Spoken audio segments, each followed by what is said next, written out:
प्रधानमंत्री जी के नेतृत्व और मार्गदर्शन में कृषि और किसान कल्याण विभाग का जो मुख्य लक्ष्य है, एक देश की खाद्य सुरक्षा सुनिश्चित करना, दूसरे किसानों की आय बढ़ाना। 46% पॉपुलेशन हमारी आजीविका के लिए सीधे कृषि पर निर्भर है, और तीसरे पोषण युक्त अनाज मिले, किसानों को खाद्यान्न मिले, इसकी कोशिश करना। और इसके लिए 6 आयामों पर हम निरंतर काम कर रहे हैं। एक, उत्पादन बढ़ाना, दूसरा उत्पादन की लागत घटाना, तीसरे उत्पादन के ठीक दाम मिले किसान को, चौथा नुकसान हो जाए तो भरपाई करें, फिर कृषि का विविधीकरण और प्राकृतिक खेती, क्योंकि धरती आने वाली पीढ़ियों के लिए भी सुरक्षित रहे, ये चिंता भी जरूरी है। जहां तक उत्पादन बढ़ाने का सवाल है, मुझे कहते हुए गर्व है कि 2014 से लेकर अब तक कुल खाद्यान्नों का उत्पादन हम देखें तो 40% के आसपास बढ़ा है। गेहूं, चावल, मक्का, सोयाबीन, मूंगफली, इनके उत्पादन में हमने रिकॉर्ड स्थापित किए, और इसी का परिणाम है कि आज गेहूं और चावल में हम पूरी तरह से आत्मनिर्भर हैं। हमारे भंडार भरे हैं। 4 लाख करोड़ से ज्यादा का हमने कृषि उत्पादों का निर्यात भी किया है। लेकिन आज जब आत्मनिर्भरता बहुत महत्वपूर्ण हो गई है, हमारा देश अब किसी पर निर्भर नहीं रह सकता खाद्यान्न के लिए, तब 2 चिंताएं हमारी हैं। एक, दालों में हम आत्मनिर्भर अभी नहीं हैं। भारत दालों का सबसे बड़ा उत्पादक भी है, उपभोक्ता भी है, लेकिन सबसे ज्यादा आयात भी भारत की दालों का करता है। तो दलहन के क्षेत्र में अभी हम आत्मनिर्भर नहीं बने, और इसलिए प्रधानमंत्री जी के मार्गदर्शन और प्रेरणा से दालों में आत्मनिर्भरता प्राप्त करने के लिए दलहन मिशन कृषि और किसान कल्याण विभाग ने बनाया है। इस दलहन मिशन में हमारा लक्ष्य है 2030-31 तक हम दालों के, एक तो क्षेत्रफल को, जो दालें जितने एरिया में बोई जाती हैं, ओवरऑल हम क्षेत्रफल भी बढ़ाएंगे। अभी जो क्षेत्रफल है वह 275 लाख हेक्टर, इसको बढ़ा के 310 लाख हेक्टर किया जाएगा। ये हमने टारगेट रखा है। अभी दालों का उत्पादन हमारा 242 लाख टन है। इसको बढ़ा के 350 लाख टन हमको दलहन का उत्पादन करना है। तीसरी महत्वपूर्ण चीज है उत्पादकता। पर हेक्टर उत्पादकता हमारी कम है। अभी है ये 881 किलोग्राम पर हेक्टर। ये एवरेज की बात मैं कर रहा हूं। कई किसान इससे कहीं बहुत ज्यादा उत्पादित करते हैं, लेकिन सब किसान नहीं, मैं एवरेज की बात कर रहा हूं। इस एवरेज को भी बढ़ा के हमको 1130 किलोग्राम पर हेक्टर ले जाना है। और इसके लिए हम लोगों ने जो रणनीति बनाई है, एक, अनुसंधान पर विकास, दालों के ऐसे बीज जिनकी उत्पादकता ज्यादा हो, जो रोग प्रतिरोधी हो, क्योंकि गेहूं और धान की तुलना के मुकाबले अगर दालों की तुलना करें तो दलहनी फसल ज्यादा सर्दी सहन नहीं कर पाती। अगर ज्यादा कड़ाके की सर्दी पड़ जाए तो अरहर खराब हो जाती है। कीटों का प्रकोप ज्यादा होता है और इसलिए उच्च उत्पादकता वाली कीट प्रतिरोधी और जलवायु अनुकूल किस्मों का विकास और उनको किसानों तक पहुंचाने का काम भी हमको करना पड़ेगा। कई बार किसान भाई बहन परंपरागत बीज बोते हैं तो सीड को रिप्लेस, अच्छे परंपरागत बीज चले लेकिन वो रिप्लेस भी करना पड़ेगा। तो वो किसानों तक पहुंचाना और किसानों तक पहुंचाने के लिए ब्रीडर सीड आईसीआर बनाएगा, लेकिन उससे फिर सर्टिफाइड सीड तक की जो पूरी प्रक्रिया है वो एग्रीकल्चर यूनिवर्सिटीज, कृषि विज्ञान केंद्र, राज्य के बीज विकास निगम ये मिलके पूरी करेंगे। हम किसानों को ऐसे बीज मिनी किट्स के रूप में भी उपलब्ध कराने का काम करेंगे। 126 लाख क्विंटल प्रमाणित बीज किसानों को दिया जाएगा और 88 लाख निःशुल्क बीज के किट भी बांटे जाएंगे। लेकिन इसके साथ साथ हमको प्रोसेसिंग पर भी ध्यान देना पड़ेगा। अगर ठीक दाम देना है तो जो दलहन का एरिया है अगर वहीं प्रोसेसिंग का काम हो जाए तो किसान को उत्पादन की ठीक दाम भी मिलेंगे और प्रोसेसिंग का काम भी वहीं संपन्न हो जाएगा। इसलिए 1000 प्रसंस्करण इकाइयां भी, जिस पर सरकार 25 लाख रुपए तक की सब्सिडी देगी, वो स्थापित करने का हमारा लक्ष्य है।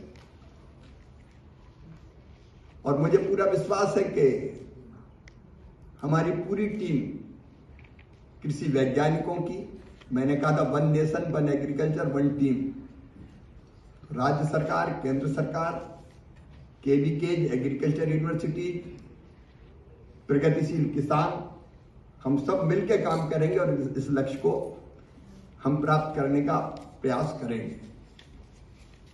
दूसरी एक बहुत महत्वपूर्ण पहलू हमारी कृषि में, उत्पादकता पूरे देश में एक जैसी नहीं है।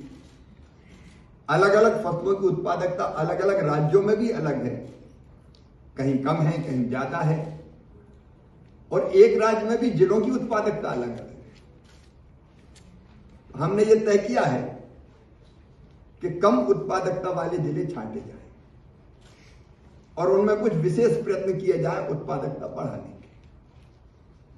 अगर कम उत्पादकता वाले जिलों को हम राष्ट्रीय औसत पर भी ले आए, नेशनल एवरेज पर, तो देश का कुल उत्पादन बढ़ जाएगा, हमारी जरूरतें भी पूरी होगी और उन जिलों के किसानों को की आय भी बढ़ेगी, क्योंकि उत्पादकता बढ़ेगी तो आय बढ़ेगी। ऐसे 100 जिले चयनित किए गए हैं जिन पर हम फोकस करेंगे और प्रधानमंत्री धन धान्य कृषि योजना के अंतर्गत इन जिलों में उत्पादकता बढ़ाने के लिए प्रयत्न किए जाएंगे। इन प्रयत्नों में वहां सिंचाई की व्यवस्था, भंडारण की व्यवस्था, हमने ये देखा कि इन जिलों में ऋण सुविधाएं, केसीसी वगैरह उतना उपयोग नहीं है, उतना उपयोग नहीं किया जाता, उतना है नहीं या उपयोग नहीं किया जाता, तो उसके उपयोग को बढ़ाना। फसलों में विविधीकरण, अब कई जगह जहां धान पैदा होती है तो धान पैदा करने, काटने के बाद वो खेत खाली छोड़ दिए जाते हैं, राइस फील्ड, तो उनमें दलहन की फसल बहुत अच्छे ढंग से हो सकती है। जमीन में मॉइस्चर रहे और थोड़ी सिंचाई की व्यवस्था अगर कर दी जाए तो फसलों का विविधीकरण भी करेंगे, फसल की सघनता में भी वृद्धि करेंगे, सिंचाई की सुविधाओं में भी विस्तार करेंगे और दीर्घकालिक और अल्पकालिक ऋणों की सुविधा वो भी बढ़ाने का काम करेंगे। और ये जो कार्य योजना बनी है, ये आकांक्षी जिले, एस्पिरेशनल डिस्ट्रिक्ट्स में जो कई पैरामीटर्स पर नेशनल एवरेज से नीचे थे, लगभग उसी मॉडल पे हमने बनाई है। नीति आयोग इसकी डैशबोर्ड के माध्यम से निगरानी करेगा और केवल एक विभाग नहीं, 11 विभाग की 36 योजनाओं का कन्वर्जन करके हम ये उत्पादकता बढ़ाने का प्रयास करेंगे, नेशनल एवरेज के बराबर लाने की हमारी कोशिश होगी। मित्रों, ये दोनों अत्यंत महत्वपूर्ण योजनाएं हैं और मुझे बताते हुए खुशी है 11 अक्टूबर जो लोकनायक जयप्रकाश नारायण जी का जन्मदिन है, जयंती है, उस दिन प्रधानमंत्री श्रीमान नरेंद्र मोदी जी के हाथों यहाँ पूसा संस्थान में इन योजनाओं को लॉन्च किया जाएगा। इनके साथ साथ हमारे एक और प्रयत्न था किसानों की आय बढ़ाने का। हमारे किसान छोटे किसान हैं, लैंड होल्डिंग काफी कम है, 1 एकड़, 1.5 एकड़, 2 एकड़। अकेले चाहे आदान लेना हो चाहे उत्पादन बेचना हो, उनके पास इतना नहीं होता कि वो उसको दूर तक ले जा सके। इसलिए कल्पना है कि एफपीओ बनाया जाए, किसान उत्पादक संगठन। ऐसे 10,000 एफपीओ बनाने का लक्ष्य रखा था 2020 में। 10,000 एफपीओ बन गए हैं, लेकिन प्रसन्नता की बात यह कि उनमें से 1100 एफपीओ ऐसे जिनका टर्नओवर 1 करोड़ रुपए से ज्यादा है, मतलब करोड़पति एफपीओ वो बन गए। 52 लाख से ज्यादा किसान एफपीओ के शेयर होल्डर हैं आज की तारीख में, और 15,000 करोड़ से ज्यादा कुल मिलाकर टर्नओवर है। और वो कई तरह के काम, केवल उत्पादन नहीं, प्रोसेसिंग का काम भी कर रहे हैं, अलग अलग तरह के उत्पाद बना रहे हैं, मार्केटिंग में भी उनको सहयोग किया जा रहा है। तो प्रधानमंत्री जी ऐसे एफपीओ को सम्मानित करने का काम भी उस दिन करेंगे। हमने प्राकृतिक खेती का एक मिशन लॉन्च किया था, क्योंकि उर्वरकों का संतुलित उपयोग एक लक्ष्य तो ये है, दूसरे केमिकल फर्टिलाइजर से मुक्त खेती, प्राकृतिक खेती। और डांग जैसे जिले उदाहरण है इसका, जहां बिल्कुल भी केमिकल फर्टिलाइजर उपयोग नहीं होता। अब प्राकृतिक खेती में भी अब तक लगभग 15 लाख किसानों ने, 15,44,000 किसानों ने को नामांकित किया गया है, और 6,20,000 हेक्टेयर जमीन पर ये प्राकृतिक खेती करेंगे। लेकिन इनमें से विशेष बात यह है कि 1.5 लाख किसान जिनने प्राकृतिक खेती की है, वो अब सर्टिफिकेशन करवा रहे हैं, प्रमाणन उनका किया जा रहा है। तो उनमें से चिन्हित किसानों को प्रधानमंत्री जी प्राकृतिक खेती के लिए प्रमाण पत्र भी देंगे। फिर एक हमारे यहाँ पोस्ट हार्वेस्ट मैनेजमेंट बहुत पुअर था। फसल कटाई के बाद का प्रबंधन, भंडारण की व्यवस्था, लॉजिस्टिक्स की, प्रसंस्करण की, उसके लिए प्रधानमंत्री जी ने कोविड काल में 1 लाख करोड़ रुपए का AIF, एग्रीकल्चर इंफ्रास्ट्रक्चर फंड की घोषणा की थी।